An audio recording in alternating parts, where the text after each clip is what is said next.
I'm just getting my camera into place. Oh, this goofy thing. Okay, we'll try it there. Sorry about that. Hi. Welcome to STEM Ventures with Shauna's Tuesday tutorial at 8:02 or thereabouts. I'm going to be sharing some tips for stamping the Lasting Lily stamp set. Lasting Lily is one of the celebration stamp sets that we have this year. Hi, Sue.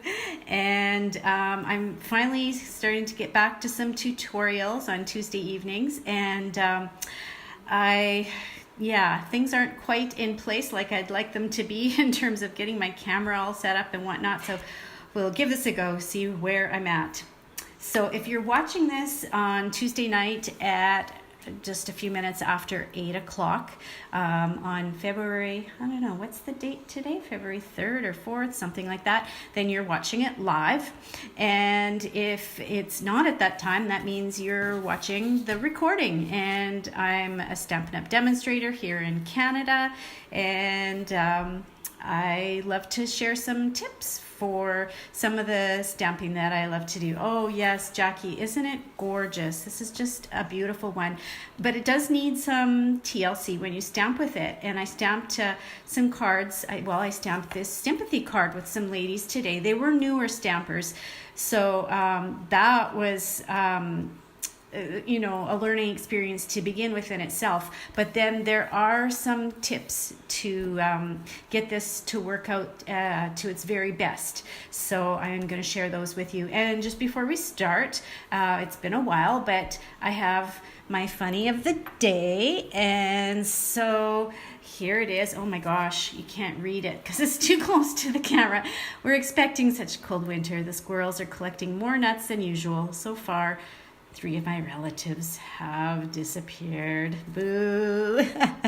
But it really fits with the weather that we've got going on here because today's weather word is polar vortex. And I think last week it was polar vortex, and perhaps next week it'll be polar vortex too. And my sympathy goes out to all you teachers who are having indoor recesses. So, getting on with Lasting Lily, as you heard me say, it's a level 2 set in the Celebration catalog, and so with a $120 order before shipping and taxes, you can receive this free. And I absolutely love the lilies, the calla lilies. Aren't they gorgeous, Elaine? But what I love even more about it are the lovely words that are with it, and it's perfect for sympathy cards. And I'm having a sympathy stack class next week, and if I can get this working relatively successfully and consistently, then I'd like to use this set in the stack class next week. And maybe some of you can weigh in and think after I'm done showing these tips, if you think this is going to be a stamp set that would be good for a stack class, or if you think it would be too frustrating just with a few little extra things that you need to do to get your image working out successfully. So to begin with, because these distinctive stamps have so many layers of lights and darknesses, we learned something at our convention this past summer. No, it wasn't in summer. It was in November. It was summer. It was in Orlando, so it felt like summer. They suggested that you make your ink pad less inky when using distinctive stamps, because too much ink creates blobs instead of lovely shades of light and darkness. And so my first tip is that I went into my cupboard and found this Pampered Chef pan scraper.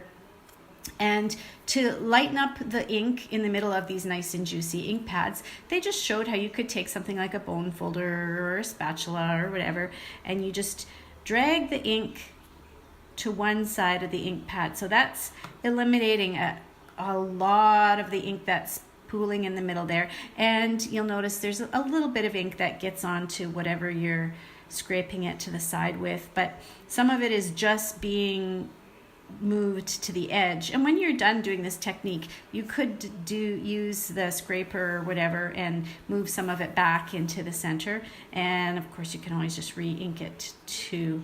But it really, this is like a #1 tip for distinctive stamps.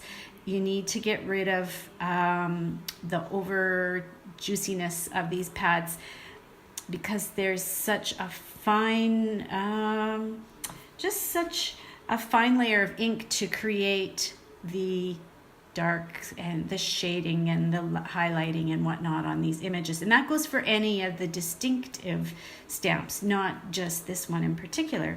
Okay, so I got to put this where this is Blackberry Bliss, and you guys all know the Blackberry Bliss is just like, it's like an illness or something catching. You got to keep that off to the side. So I'll start with my largest lily, and in case you're wondering the size of this white cardstock on here, I believe it is 4¼ inches tall and 3½ inches wide. Okay, now the next tip: when you're inking up, you can't just set it down and then push it in a few places, because that's going to cause the ink to gather unevenly on the stamp. You want even droplets of ink over the whole stamp. So you need to very gently, you don't want to push into it and squeeze out a whole bunch of ink. Very gently, and holding your block flat, ink it up and get even droplets of ink. Okay, so now I'm going to stamp this lily, and I'm doing the lilies first because I thought if I start with the stems down at the bottom, then the lilies at the top might go off the edge. So I think the petals and the flowers are more important than the stems. Oh, I forgot one of my other important tips. For the photopolymer stamps, and especially for the distinctive ones, you're going to want a foamy mat underneath. This is my mat from my Stamparatus. You might have Fun Foam or like a foamy placemat, something like that. But get that under there, and that will allow you to press into the foam and to get all those fine little lines to show up as well. And you can see I'm giving it a good press, and I'm hoping that this works out. There we go. That worked out pretty well. Now I do notice I'm just getting some tiny little flecks in there, and I'm not sure if it's because there's just little bits of like little bits of fuzz or something on my stamp, but it's pretty good. I'm pretty happy with that image. It's really getting the shading and whatnot in it. So I'll grab my second flower here, and it's kind of going sideways on the block. Okay, and again, remember, just tapping to get even layers of ink, but not heavy layers, just really light layers. Okay, and I'm going to make this one just stamp a little bit slightly lower. Push in to get all those areas of the flower, all those details showing up. Yeah, that's beautiful, isn't it? That one turned out really nicely. I'm pretty happy with that. Okay, so now I'm going to do the stems. Now, the stems are tricky because it's so easy to rock these blocks and pick up edges on the side. And I noticed it was just in a lot of the gals that were using these today, it was just kind of natural. They wanted to like work this into the ink pad, and they kind of, you know, they're like, oh, I gotta get ink all over it, and they were rocking it and it was getting ink everywhere. So just the nicest, littlest tap, just tap like that. Less is better in the case of the distinctive stamps. And I just think, okay, I'm gonna use a scrap piece to go down at the bottom here because this is probably going to go off the edge of my paper. And this part of the stem at the top, that is actually going to overlap with the flower image. And the way I had it figured out, if it has no leaves on the stem, it goes with the big flower, and if it has one leaf on it, it goes with the little flower. So this is the big one, and I gotta get up and get my angle, so I'm gonna like overlap it right about there, so it's like kind of cups the top of, or cups the bottom of that and a little bit, oh no, I guess I thought it was off to the edge there. So there's one that worked out pretty well, and you can see there's a little bit of shading in the leaf, and the green I'm using is Garden Green, and I'm not even sure if I took and moved the ink off to the side, scraped it off to the side like I did with the Blackberry Bliss, but it seems to work out really well, so I'm happy with that. Okay, now I'm going to get my other stem, and let's see, I just traded out for this on this block here. This is the stem that has the leaf on it, so this goes with the smaller flower, just like that. And again, a little dab will do ya, less is more with these. Okay, and so, and I'm gonna overlap at the top like so, with something like that. Maybe I'm overlapping too much there. We'll try like that. There. And no rocking allowed. Okay, so there's two stems. And then the last thing that this stamp set has is a long bladed sort of leafy blade. I don't know, maybe one that hasn't blossomed yet. And I'm going to ink that one up as well. And I just had it on this square, this rectangular block. So just have to be careful. Again, it's so easy. Everybody wants to kind of go off to the side, and you just have to go up and down so lightly. And with this one, let me see, I think I was doing it off to the side here like this, and I was kind of overlapping it with the bottom of the big flower, something like that. Oh, that one has really nice shading. I don't know how well you can see that, but I'm pretty pleased with that. So yeah, so some tips to get the best out of your images. And if you have any other tips for using these distinctive stamps, I know I would love to hear them, and so would other people who are watching, and just to help us get the most out of this beautiful stamp set. Now, the words that I did for the cards that I showed you, again, this says with sympathy. There's just so many nice words with this set. I just oh, okay, you know what? Now I'm being too light with the ink. I got to get a little bit more on there. I'll try this again. Here we go. We'll turn it over.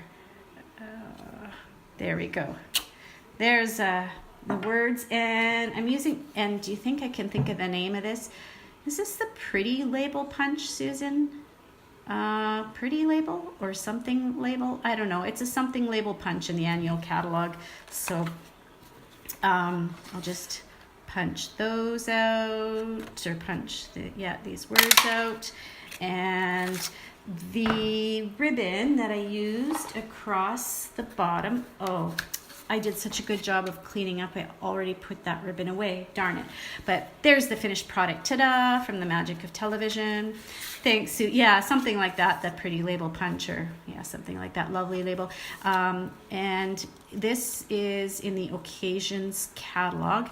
And it's nice. It's got a lot of texture, and it's just kind of a shimmery white. And it really can be used for a lot of different cards, just because white goes with so many things. So yeah, I layered that 4 3/4 by 3.5 piece of white cardstock onto 5 by 3 3/4 piece of Blackberry Bliss, and then I dimensionaled this Blackberry Bliss onto my base, and then I also dimensionaled the label. And I would have used just like my regular snail, or you could use glue dots to glue the ribbon down underneath there. I just glued it flat against the flowers. So I'd really like your feedback. Yeah, the ribbon is beautiful, isn't it? Hi, Glenda. So just if you think that people who come to a stack class would be too frustrated about, and if I probably had this on a better block, that would help. If the blocks were long like this, it might be easier not to get as much ink on the edges. I'd really like to be able to do this for my sympathy class, but I'm just worried that maybe people are going to be too heavy-handed and smooshing the ink into the stamps. And so let me know what you think. If you think this would be doable, if you think this is something that you could see yourself trying at a stat class and you don't think you would get frustrated with, or if you think it's going to be like, oh yeah, no, I'm really heavy with the ink, and I don't know if I'd be timid to try it. Let me know. Give me your reaction one way or another, because I am trying to finalize the cards for next week's class, and so and I really love this, and maybe I could modify it so that we just have one flower on it, and that way people could give it a try just with the one, and then if they like it, they could add a second flower or something. That might be an idea too. So I hope you found these tips helpful. If you know anyone who stamps and you think they'd like to hear these tips, tag them or share this video with them. And I thank you so much for dropping in to watch my video this week. Oh, Glenda says she'd love to try it. Okay, good. Maybe I could have this as an option so that if people are, wanting to give this one a go, they could try it out, because it is really a beautiful stamp. And thanks again, everyone, for tuning in, and I will hopefully be back more consistently on Tuesdays, and I hope everybody's having a great week and staying warm. Talk to you later. Bye-bye.